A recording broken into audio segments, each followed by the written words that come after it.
ওসমান হাদি ছিলেন এক নিঃশব্দ সংগ্রামের নাম, এক মানবিক আদর্শের প্রতীক, যিনি আলোচনার কেন্দ্রে না থেকেও মানুষের হৃদয়ে জায়গা করে নিয়েছিলেন নিজের আচরণ, সততা ও নীতির মাধ্যমে।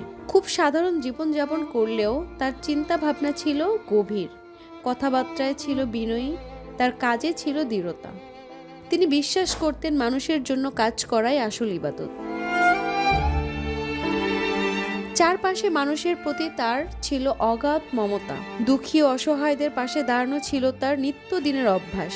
কেউ বিপদে পড়লে আগে যাকে খুঁজে পাওয়া যেত তিনিই ছিলেন সেই মানুষ। ব্যক্তিগত কষ্ট কখনো প্রকাশ করতেন না, সবসময় হাসি মুখে অন্যদের সাহস দিতেন।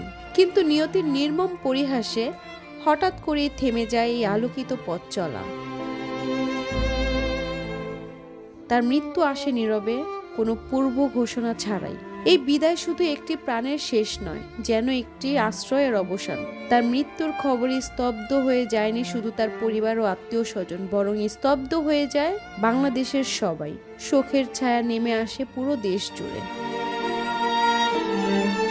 আজ ওসমান হাদি নেই, কিন্তু রেখে যাওয়া স্মৃতি, শিক্ষা আর মানবিকতা রয়ে গেছে অমলিন। মানুষ তাকে মনে রাখবে একজন ভালো মানুষ হিসেবে, যিনি নিঃস্বার্থভাবে ভালোবাসতে জানতেন, নীরবে মানুষের পাশে দাঁড়াতেন। তার জীবন আমাদের শেখায় অল্প সময়ে কিভাবে গভীর ছাপ রেখে যাওয়া যায়। Desk report, সময়ান্তর।